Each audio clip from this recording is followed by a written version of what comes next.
Salut, j'espère que vous allez bien et bienvenue dans cette nouvelle vidéo. Alors aujourd'hui, nous allons essayer d'apprendre beaucoup de choses sur le diabète de type 1 ou encore diabète insulinodépendant. Alors, je tiens tout d'abord à rappeler qu'il y a plusieurs types de diabète, mais pour cette vidéo, nous allons nous attarder sur le diabète de type 1. Alors, c'est quoi le diabète de type 1? Il s'agit d'une pathologie qui est liée au trouble du métabolisme du glucose. C'est-à-dire que chez les patients diabétiques, le pancréas ne produit plus du tout d'insuline et cela va aboutir à une grande accumulation du glucose dans le sang. Alors, j'aimerais rappeler ici que le glucose est la principale source d'énergie des cellules et que l'insuline c'est la seule hormone hypoglycémiante de l'organisme. C'est-à-dire que lorsque le taux de glucose sanguin est très élevé, l'insuline va se charger de le ramener à la normale en le faisant baisser tout simplement. Et comment est-ce que l'insuline le fait? L'insuline réalise cette normalisation-là en stockant le glucose dans le foie et dans les muscles. Et également via ces récepteurs, l'insuline permet aux cellules de se nourrir en permettant au glucose d'entrer dans les cellules et permettant également aux cellules de réaliser les tâches pour lesquelles elles sont dédiées tout simplement. Alors, j'aimerais également dire que le diabète de type 1 touche principalement les jeunes enfants et les jeunes adolescents aussi. Alors, quelle est donc la principale caractéristique de cette pathologie? Alors, c'est beaucoup plus au niveau de sa glycémie, c'est-à-dire que chez les diabétiques, la glycémie est supérieure à 1,26. Chez les patients en bonne santé, la glycémie est comprise entre 0,8 et 1,2 g par litre. Alors que chez les patients diabétiques, la glycémie est tellement élevée qu'elle est supérieure à 1,26 g par litre. Alors, et ceci même à jeun. Et il est également important de préciser que la glycémie se mesure à jeun. Pourquoi? Parce que physiologiquement, après avoir mangé, la glycémie va naturellement augmenter. Alors, si par exemple vous êtes un patient sain et que vous prenez votre glycémie, vous mesurez votre glycémie 30 minutes après avoir mangé, vous aurez l'impression que vous êtes diabétique tout simplement. C'est-à-dire que vous serez déjà en erreur parce que votre glycémie sera élevée. Et c'est également la raison pour laquelle, avant de déclarer un diabète, on fait plusieurs prises en fait. Et la glycémie se mesure à jeun. Voilà. Ceci étant dit, nous allons passer aux causes de cette pathologie.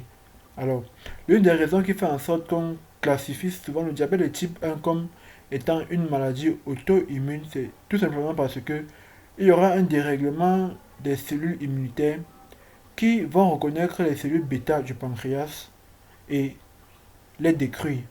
C'est-à-dire que les cellules immunitaires vont reconnaître nos cellules bêta du pancréas comme antigènes et vont s'attaquer à elles. La conséquence, c'est qu'il n'y aura plus du tout de cellules bêta pour produire l'insuline. Et il n'y aura plus d'insuline pour réguler la glycémie. Alors, les cellules ici concernées, il s'agit des lymphocytes, le lymphocyte B et le lymphocyte T. Et les cellules bêta sont les cellules qui, en fait, permettent donc de synthétiser l'insuline, tout simplement. Bon, l'autre cause également, c'est le cancer du pancréas. Alors, cette cause, elle est rare, mais elle existe quand même. Certains cancers endommagent tellement la glande que le taux de production d'insuline chute. Alors, ceci étant dit, nous allons passer aux symptômes de la maladie. Alors, chez les diabétiques, par exemple, il faut savoir que les diabétiques ont des difficultés à cicatriser. Les plaies des diabétiques mettent beaucoup plus de temps à cicatriser. Pourquoi? Tout simplement parce que euh, l'excès de sucre qui est présent dans le sang va ralentir la réaction inflammatoire. C'est-à-dire que chez les diabétiques, l'excès de sucre va, va ralentir la réaction inflammatoire en agissant sur la synthèse des cytokines. Alors, les cytokines ici sont des médiateurs de la réaction inflammatoire. Les cytokines permettent la communication entre les cellules immunitaires. Alors, lors d'une réaction inflammatoire, les cellules immunitaires communiquent entre elles en sécrétant des cytokines. ça permet également une réaction d'ensemble. Alors, si les stockings sont non inhibés, ce qui est le cas chez les patients diabétiques de type 1, si les stockings sont non inhibés, alors certaines cellules ne seront même pas informées qu'un agent étranger a pénétré l'organisme. Et du coup, la réaction inflammatoire sera beaucoup plus lente. Et s'il s'agit d'une plaie, par exemple, parce que lorsque on a une plaie, une réaction inflammatoire est automatiquement mise en place. Alors, lorsque on a une plaie chez les diabétiques, euh, l'excès de sucre va empêcher que la réaction inflammatoire se passe dans les temps normaux, tout simplement. Et la conséquence, c'est que les diabétiques auront donc du mal à cicatriser, tout simplement. L'autre symptôme, c'est également la baisse de l'acuité visuelle. C'est-à-dire que chez les patients diabétiques, l'excès de sucre va entraîner un épaississement et un durcissement des vaisseaux qui sont censés irriguer l'œil. Alors, la conséquence, c'est que ces vaisseaux ne seront plus capables d'apporter de l'oxygène aux yeux. Mais la rétine va réagir. La rétine va réagir en entraînant la synthèse des nouveaux vaisseaux. Malheureusement, ces vaisseaux seront fragiles et vont finir par subir le même sort que les précédents. Alors, ce phénomène-là va donc se poursuivre jusqu'à atteindre la macula. Et une fois au niveau de la macula, il y aura formation d'un édème maculaire. Et cet édème maculaire-là sera donc à l'origine de la baisse de l'acuité visuelle, tout simplement. Alors, la fatigue. Pourquoi les diabétiques sont fatigués? Alors, vous devez savoir que, étant donné que il n'y a pas du tout d'insuline, les cellules auront du mal à se nourrir. Alors, si les cellules ne se nourrissent pas, les cellules ne pourront pas réagir, ne pourront pas, désolé, les cellules ne pourront pas euh, réaliser les tâches pour lesquelles elles sont dédiées. C'est-à-dire, parfois, il y a des cellules qui sont chargées de produire de l'ATP. L'ATP, c'est l'énergie en fait. Et nous, êtres humains, nous avons besoin d'énergie pour réaliser nos tâches quotidiennes. Ça veut dire que s'il n'y a pas de production d'ATP en quantité suffisante, alors la conséquence c'est que on n'aura pas assez d'énergie pour réaliser toutes les tâches au quotidien. Alors j'aimerais rappeler ici que le glucose reste la principale source d'énergie des cellules, mais ce n'est pas la seule. Il y a également, dans le cas de la production d'ATP, il y a également les lipides. Les lipides produisent beaucoup plus d'ATP que les glucides. Mais il faudrait savoir que si la principale source d'énergie ne peut pas être disponible, alors il y aura une baisse dans le taux de production d'ATP, tout simplement. Et c'est la raison pour laquelle les diabétiques sont fatigués, tout simplement. Alors, l'autre symptôme également, c'est une envie fréquente d'uriner et la soif également. Pourquoi est-ce que les diabétiques ont une grande envie d'uriner? Tout simplement parce que l'organisme va essayer de réagir face à cet excès de glucose dans le sang. C'est-à-dire que l'organisme va essayer d'éliminer une partie du glucose dans l'urine. Alors, cette élimination de glucose dans l'urine va s'accompagner d'une quantité d'eau.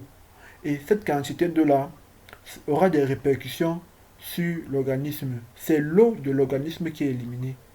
Alors, vous allez remarquer que si vous urinez beaucoup, eh bien vous aurez tout simplement soif. D'où l'envie d'uriner et la soif.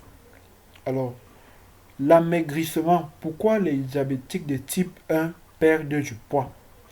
Tout simplement parce que, étant donné que le glucose ne peut pas servir de source d'énergie aux cellules, les cellules vont donc se charger de se produire eux-mêmes leur source d'énergie simplement. Et ils vont utiliser les graisses de l'organisme, les tissus adipeux, les triglycérides et tout et tout. Et du coup, ça va donc entraîner une perte de poids chez les diabétiques. Alors, ceci étant dit, nous allons passer au traitement. Comment est-ce qu'on peut traiter le diabète de type 1? Alors, étant donné que l'organisme ne produit pas l'insuline, alors il faut lui donner ce qui lui manque, c'est-à-dire l'insuline, à travers une insulinothérapie. Alors, l'insulinothérapie vise à administrer de l'insuline à un patient sous forme d'injection sous-cutanée et surtout pas intramusculaire ou intraveineuse. Pourquoi? Parce que si on injecte de l'insuline à un patient en voie intramusculaire, l'absorption sera rapide. Et du coup, ça va entraîner une grande hypoglycémie, tout simplement. Donc, du coup, on est obligé de passer par une voie sous-cutanée parce que à ce niveau, l'absorption sera un peu plus lente. Du coup, la glycémie aura le temps d'être régulée moyennement, tout simplement. Et je n'ose pas imaginer si euh, on n'injectait pas intraveineuse. Parce que c'est vrai, il faut corriger le problème, mais il ne faut pas également entraîner un autre problème qui est une hypoglycémie également. Il faut traiter le patient sans entraîner une hypoglycémie. Voilà. Alors, l'autre traitement également qu'on peut administrer à un diabétique, c'est le régime alimentaire. Les diabétiques doivent avoir un régime alimentaire très strict. Pourquoi? Parce que on est d'accord que le taux de glucose dans le sang est déjà très élevé. Alors il faudrait donc éviter de consommer des aliments qui sont très riches en sucre. Je m'adresse également, bon, je parle ainsi beaucoup plus aux fruits. C'est-à-dire qu'il y a certains fruits sont tellement riches en sucre, comme par exemple la mangue, la date, les cerises, sont des fruits à proscrire aux diabétiques et privilégier beaucoup plus les légumes pour eux. Alors, à côté du régime alimentaire, il y a également la prise des compléments alimentaires pour apporter de l'énergie aux diabétiques. Alors, enfin, nous avons le suivi régulier. Pourquoi? Tout simplement parce que lorsqu'on est diabétique de type 1, alors il est très important de suivre sa glycémie pour être sûr qu'on ne fera pas une crise. Une crise d'hyperglycémie peut conduire à la mort, tout comme une crise d'hypoglycémie peut également conduire à la mort. Alors il est donc très important d'avoir un suivi régulier, de contrôler régulièrement sa glycémie pour avoir une idée de- pour avoir une idée en fait à quel niveau est-ce que nous sommes et essayer de ménager euh, notre santé tout simplement. Alors, cette vidéo touche donc à sa fin. J'espère que nous avons appris beaucoup de choses aujourd'hui. N'hésitez pas à liker la vidéo si elle vous a plu. Et également, abonnez-vous pour ne pas rater mes prochaines vidéos. Sur ce, je vous dis à très bientôt dans une de mes prochaines vidéos.